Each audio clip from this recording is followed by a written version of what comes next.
Heart attack!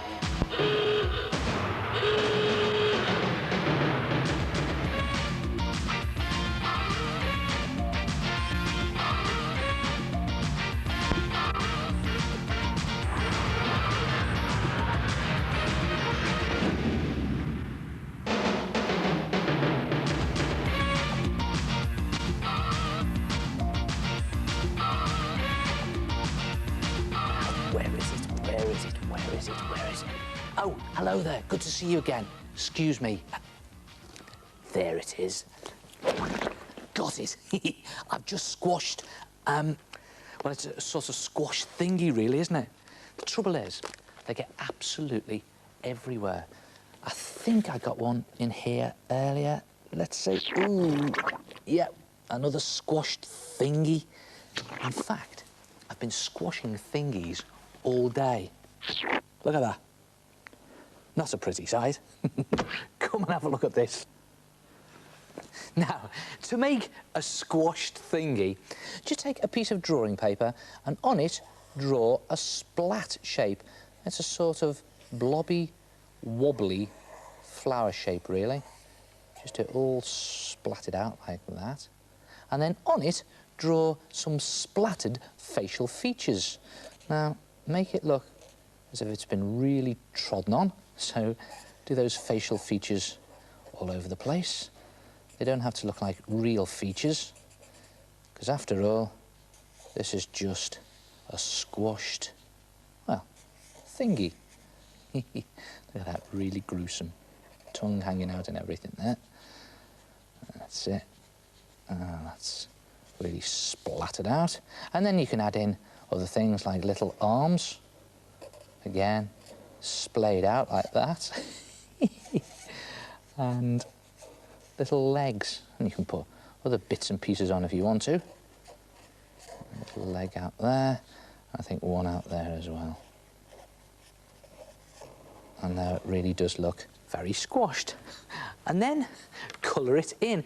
Now start by colouring it in a light colour to start with. And it's a good idea just to make sure that your outline is dry before you colour it in.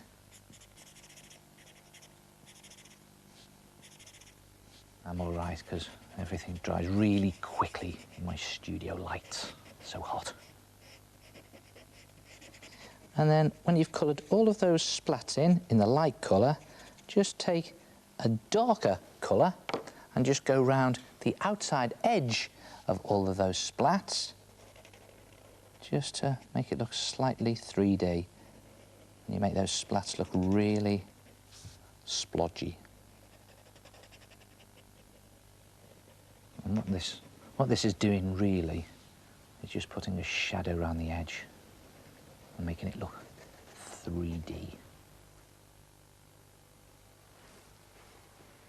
And now it really does look squashed.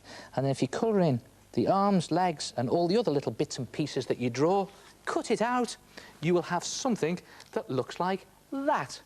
A squash thingy. Or you could try a different coloured squash thingy, like that. Or what about adding on some different features, like that squash thingy? And what do you do with them? Well, you place them somewhere so that they look as if they've been squashed. You can place them in your books. They make great bookmarks. You can cover them in sticky back plastic and squash them with your cup. Perfect to protect the furniture. You can even stick them on the back of your school file. Ouch. And what about this? Make some extra blobby bits, put some sticky tack on the back, carefully stick it to your window, and it looks as if he's flown into the window and really splattered. Try it yourself. A squash thingy. Ugh. Hello! Yes, it's me, the head. Now, those squashed things are great, aren't they? All you do is draw a blobby, wobbly flower shape onto paper, draw in some funny squashed facial features and some little arms and legs. Colour it lighter in the middle and darker around the edges so it looks nice and squashed. Carefully cut it out to get your own squashed thing that you can put wherever you like. And you can do loads and loads of different designs. Just keep making them. Hey, And you can even play tricks on people. You can leave your squashed thing on a chair. So someone thinks they've sat in something. Now, is that funny?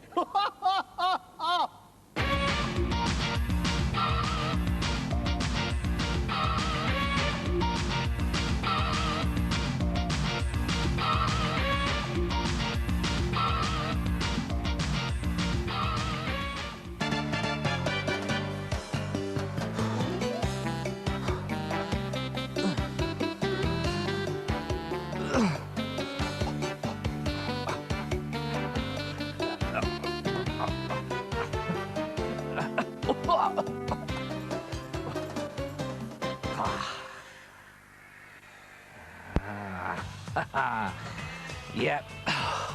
This gives me an idea for a big heart attack.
Oh, what a strong image! And those bulging biceps made me want to do my very own muscle picture. Muscles? Get it? Muscles!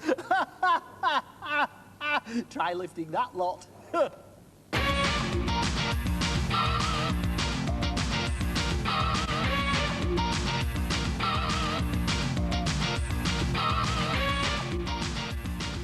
Lots of people ask me, how do you draw water? I mean, it's see-through, so how do you see it to draw it? Well, actually, there's lots of different ways of drawing water, but it depends what the water is doing. I'll show you what I mean with this cartoon strip. So, OK, here's Harry. He's really miserable because of the rainy weather. Now, when you're drawing rain, it's just a case of drawing these lightly drawn diagonal lines all going in the same direction. And to make it look really rainy, you could just draw these drips, little teardrop-shaped drips, dripping off everything, even off the end of his nose and off his chin there. And to make it look really horrible, what about a few puddles on the floor? And you could even do some of these tiny teardrop-shaped splashes jumping up like that, where the rainwater is plopping in to the puddles.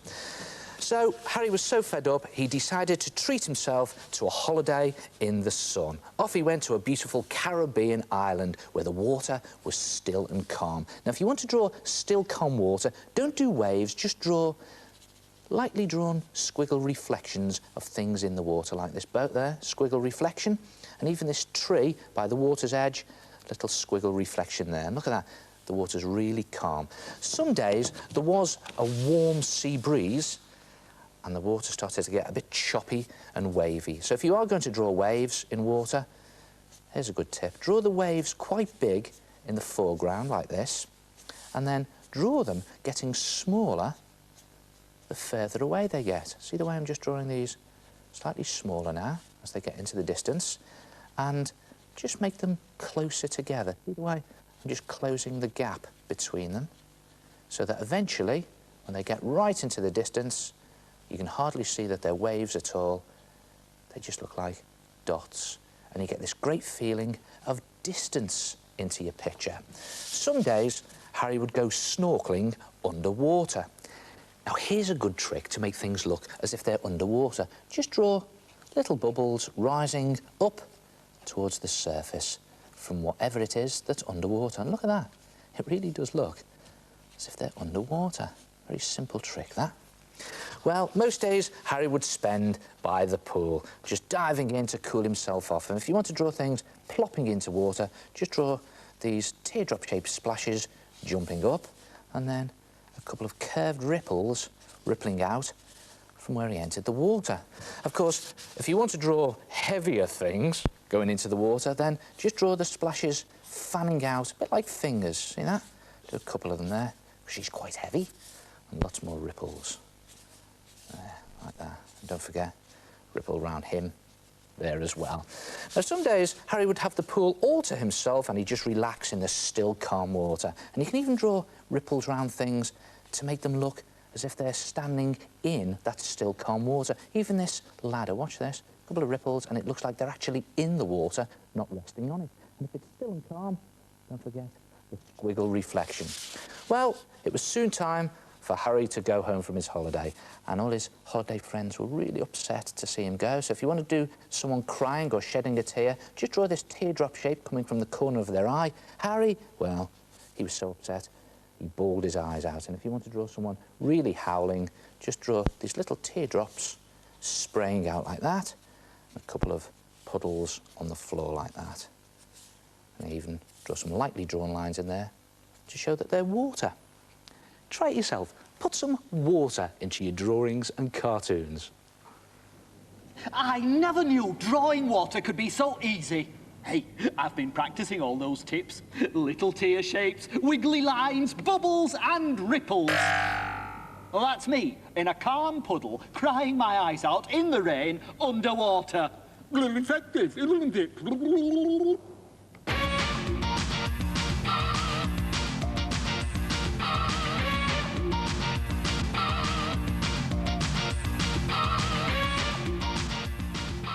Hello, my name is Sophie and I had a nut attack with cardboard. I made my huge bee mobile by using paint and I used pipe cleaners for the legs. My name is Philip. I had an art attack. I painted some houses on one side of my paper and folded it so that it made a print of the houses onto the other half. Hello, my name is Rebecca and I've drawn an ancient urn. I painted an underwater design on it with dolphins swimming and seaweed floating at the bottom of the ocean. My name is Andrew. To make my picture, I drew a grid out of squares. Then I use paints to colour in the squares, starting with dark blue at the bottom, leading up to light blue at the top. Hello, my name is Claire and this is my simple chain pattern. I made the background by marbling paints. I cut circles from coloured paper and stuck them on top of it. Hi, my name is Paul, and this is a 3D tree I made from using a toilet roll and coloured tissue paper. I stuck the tree onto a cardboard base and painted the trunk brown with black lines to make it look old. Yes, fantastic art attacks. And do you know what? That loo roll tree started me thinking. And look what I've come up with. A multicoloured pencil tree to hold your pencils and pens. And it is so easy to make. All you need is the inside cardboard tube from a kitchen roll. See that? And then you take a ballpoint pen and simply pierce holes all over the side of your cardboard tube, and you just press your pen through, wiggle it about a bit to make the hole slightly bigger. Now you can actually use a sharp pencil for this, but do be careful because you might break the tip. And the idea is to cover the cardboard tube in about 12 holes altogether. See that? All over the cardboard tube. Then take a piece of cardboard box card and stand the tube on its end and just draw around that end, just to create a small circle that's the same size as the end of the tube, and then take something that's circular but slightly bigger, like a roll of sticky tape or a small saucer, and again draw around that to create a circle. And when you cut both of those circles out, you'll have something that looks like that. And that will be the stand for your multicoloured pencil tray, and that will be the lid. And then take your cardboard tube, and you need some good strong all-purpose glue or some good old PVA glue, and just squeeze that out onto one end of your tube like that. Look at that for steady hands. And then place that down onto the bigger cardboard circle or the stand and just hold it into place. Squelch the glue down and hold it upright like that. And when it's dry, take a small pebble or a lump of modelling clay and just pop that down into the tube to act as a sort of weight so it doesn't fall over when you put your pencils in. And then, again, some glue along that top rim there, and yes, you've guessed it, you pop the lid on. That circle of cardboard neatly fits on the top. Just press it into the glue and leave it to dry. And when it's dry, here's a little trick. That one's dry. Just get a thicker pencil or pen, pop it into all of the holes and just bend it up like that so that you're actually bending the holes upwards, so that when you put your pens and pencils into your multicoloured pencil tray, they point upwards like the branches of a tree. And then it's ready to paint. You can paint it using poster paint or acrylic paint, but whatever you do, make sure you use lots of bright colours, because after all, it is a multicoloured pencil tray. And I've done mine here in rainbow stripes. And when the paint is dry, you can just take a thin black felt tip pen and just draw on some wispy lines. You've seen me do this many times before to create a sort of wood grain effect. And every now and then put a little 6 shape in for a knot in the wood, or maybe even a little 9 shape for an upside down knot. And when you've done that, you could even add in some wood grain rings around the top. See that? Don't have to be neat, just again wispy lines to give it the effect of wood grain. And when you've done the whole thing, pop it onto your table or your desk and use it to hold your pens and pencils. And you could even put your smaller pens or pencils into those bottom holes. And there it is, a multicoloured pencil tray. Try it yourself, and I'll see you next time. Ta-ra!